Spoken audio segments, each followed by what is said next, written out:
साडे या ठिकाणी आदिनाथ सहकारी साखर कारखान्याच्या निवडणुकीच्या प्रचारासंदर्भात या ठिकाणी जी सभा आयोजित केलेली आहे त्या सभेसाठी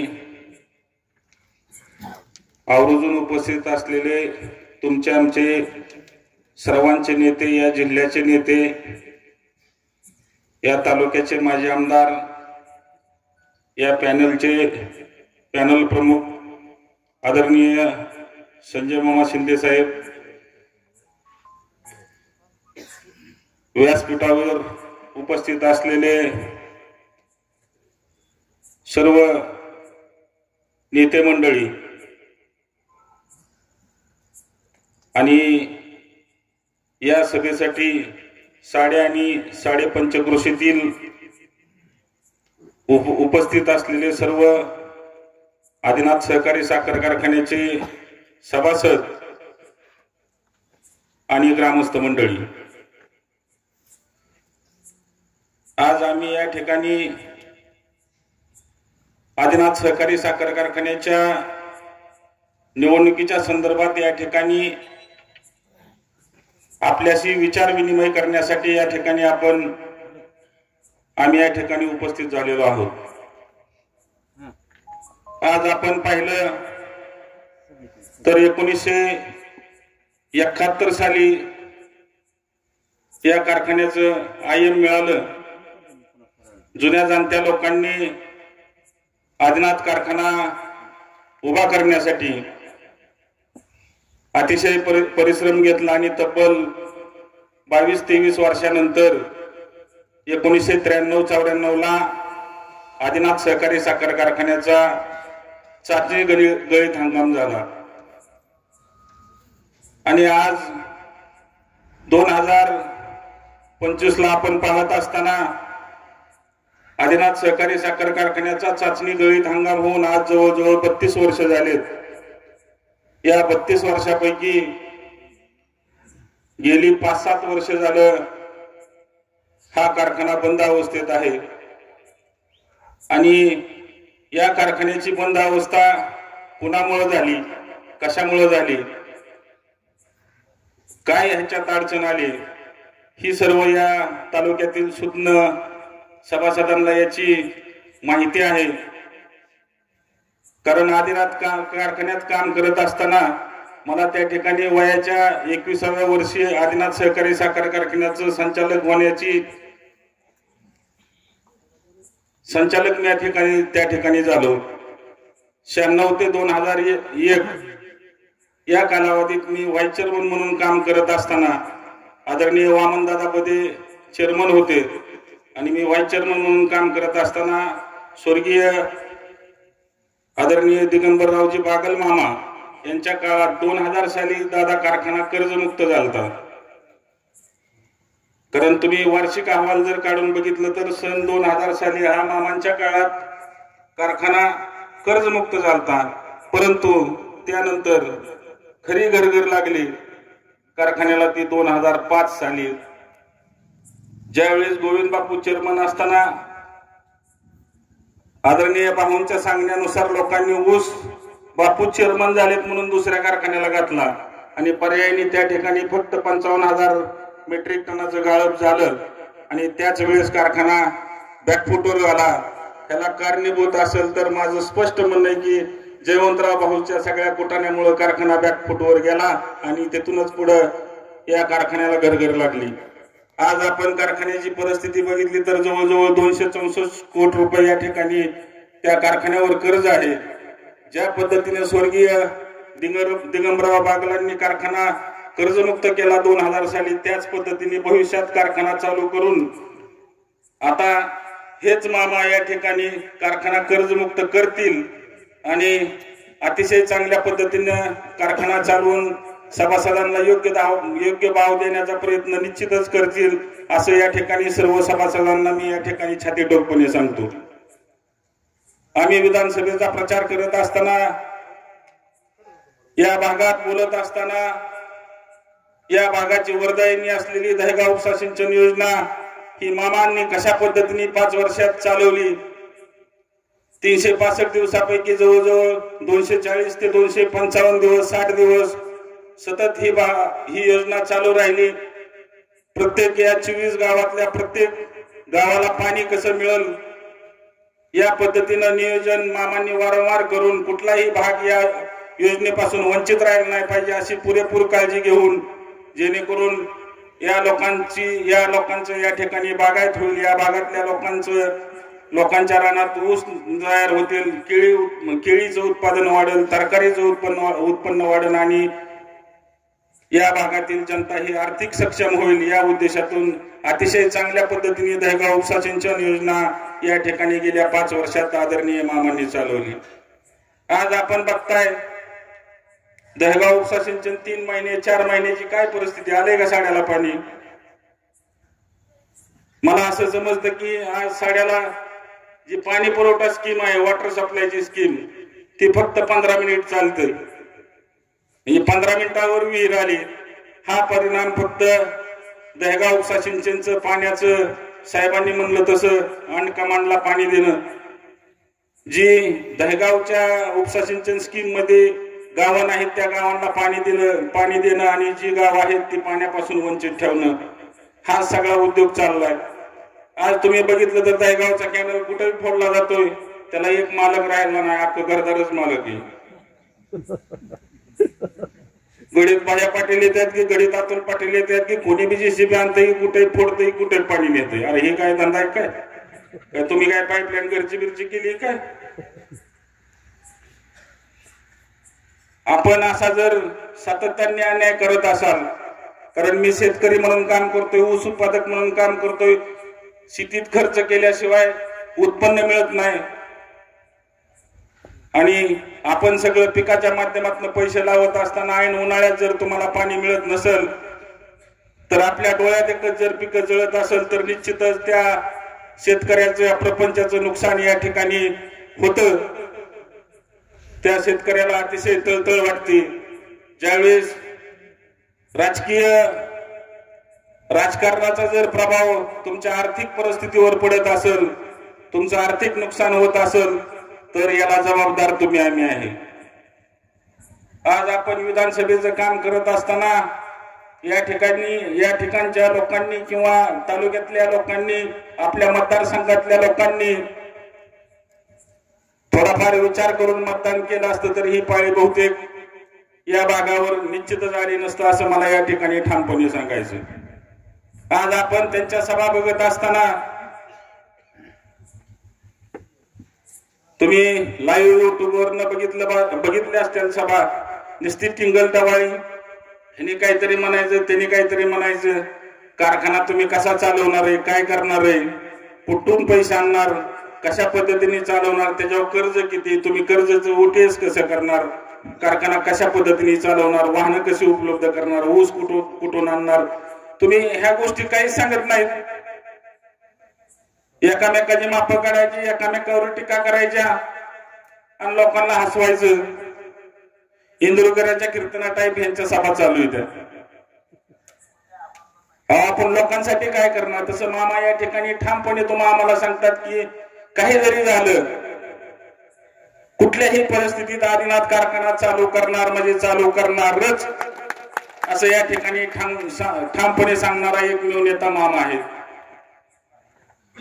आज कारखाना चालू करत असताना एवढं सोपं काम नाही। 264 कोटी रुपयाचं कर्ज डोक्यावर घेऊन कारखाना चालवून सभासदांना, नुसता कारखाना चालवायचा नाही किंवा कारखाना फिरवायचा, कारखाना फिरवत असताना चालवत असताना सभासदांना जर तुम्ही योग्य रेट दिला, योग्य दर दिला तर तुम्हाला लोक ऊस देणार आहेत।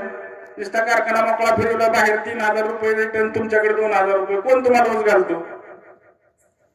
म्हणजे उद्या भविष्यात कारखाना चालवत असताना हा सगळा कर्जाचा बोजा डोक्यावर घेऊन आपण इतर कारखान्याच्या रेस मध्ये राहून त्या कारखान्याप्रमाणे दर देणार अशा पद्धतीने मामांचं या ठिकाणी कारखाना चालवायचं नियोजन आहे।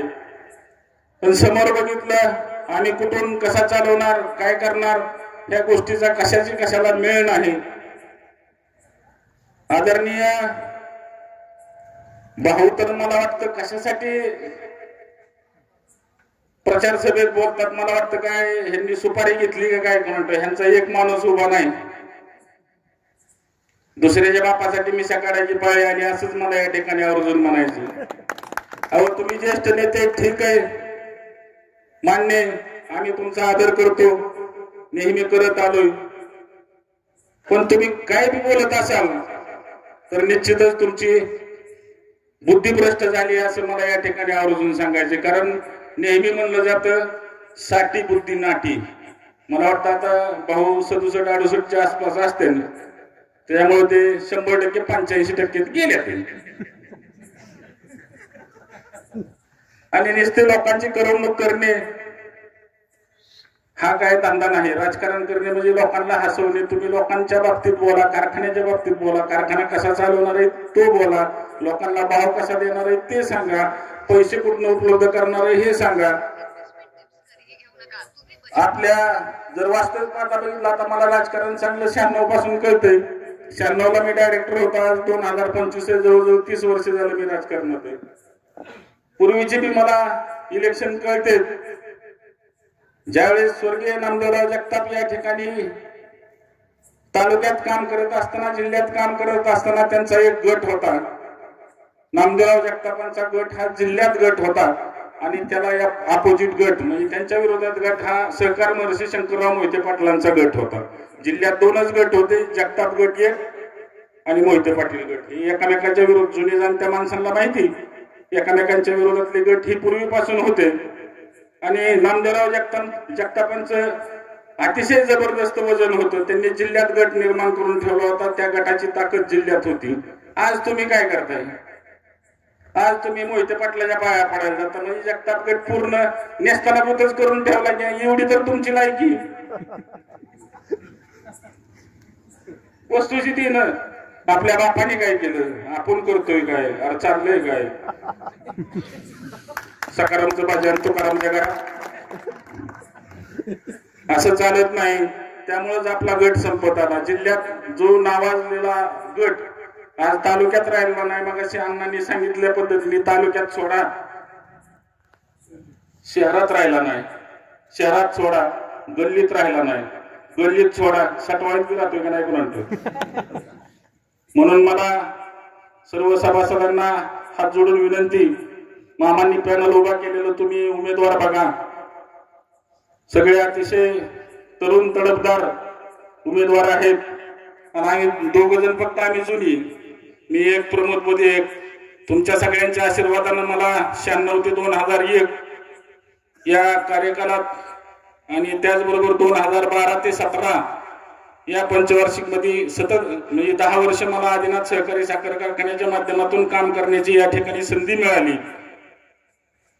त्याचप्रमाणे आपण आता सगळ्यांना काय पडलंय समोर, हे काय जरी झालं तरी संजय मामाची पार्टी कारखान्याला लागली नाही पाहिजे. कारखाना ह्यांना चालू हो असं 100% वाटत नाही. भाऊंनी त्या दिवशी पत्रकार परिषदेमध्ये सांगितलं की बाबा तुम्ही ऊस कशाला लावता, ऊस कशासाठी लावता, ऊसाची तुमची एवढी बेजारी होती तर कशासाठी लावता, मग काय गांजाची झाडं लावायची का, म्हणजे तुमचं भलं करायला, तुमची बी सोय होईल. अहो आम्हाला बोलायला येतं, पण आम्ही म्हणतो जाऊ दे ज्येष्ठ, पण आमच्या टोकऱ्यावर पाणी जायला लागलं. ऊस लावू नका ह्याचा अर्थ म्हणजे 100% तुम्हाला कारखाना बंद ठेवायचा. कारखाना कशासाठी चालू करायचा की ऊसाचं तुमचं गाळप झालं पाहिजे. तुम्ही डायरेक्ट सांगता ऊस लावायला, तुम्हाला कोणी ऊस लावायला सांगितलं? म्हणून मला या ठिकाणी आवर्जून सांगायचंय, समोरच्या पार्टीला कारखान्याचं काय घेणं देणं नाही. फक्त ते कारखाना बंद राहिला तरी चालतोय, पण त्या कारखान्यामुळे आमची राजकीय घडी विस्कटली नाही पाहिजे आणि ही बाबा इथं येऊन आमच्या बोकांडी बसला नाही पाहिजे. एवढंच फक्त त्यांच्या डोक्यात आहे. म्हणून तुम्हाला सांगतो, येणाऱ्या 17 तारखेला तुमचा आमचा सर्वांचा कारखाना आहे. आपण आता मगाशी सांगितलं 28,000 सभासद आहेत या ठिकाणी. आज एका शेअरची किंमत 15,000 रुपये, एका शेअरची किंमत. तुम्ही 28,000 सभासदांचं जर प्रत्येकी 15,000 रुपयांनी जर हिशोब केला तर सर्व सभासदांचं मिळून 42 कोटी रुपये भागभांडवल ह्या कारखान्यात अडकलेलं. मग त्या 42,000 कोटी काय वाऱ्यावर सोडून द्यायचे का? बरं, सभासदांनी कशासाठी पैसे गोळा केले की भविष्यात आपला ऊस हा त्या कारखान्यात जावा, आपल्याला चांगला भाव मिळावा, ह्या उद्देशाने ह्या सहकारी साखर कारखान्याची स्थापना केली. तुम्हाला पिठाची चक्की काढायची कधी कळली नाही आणि तुम्ही गप्पा सांगायला लागले की मामानी कारखाना विकला, आमका केला. तर अरे तुमच्या बापाचा कारखाना होता काय? त्यांच्या बापाचा होता, विकला विकला, तुमचं काय जाते त्याच्यात? काय ते काय सहकारी कारखाना होता का? काहीतरी सांगायचं, आपण पिठाची चक्की इथं कधी काढली नाही, तुम्ही कारखान्यावर गप्पा मारायच्या. कोणाला काय कळत नाही. मी तिथं काम केलंय नारायणाबांबरोबर, मी साय डायरेक्टर मध्ये काम केलंय. मामा आम्हाला सांगायला लागेल नारायणाबाला अगोदर असं असं करावं लागतं बरं का बैठकीत, नाही तर बा असाची अडचण येईल. ही कसं करायचं आणि काय करायचं काय कळत नाही. आडमुठ ठोकळा.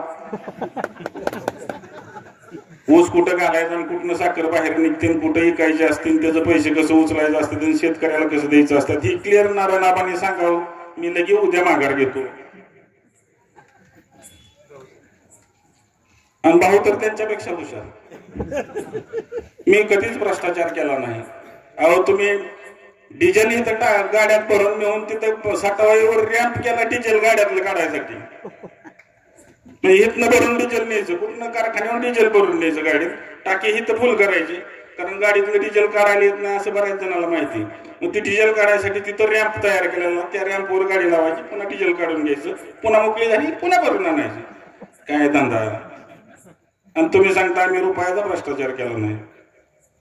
तुम्ही बाजूला कशासाठी गेला विधानसभेला?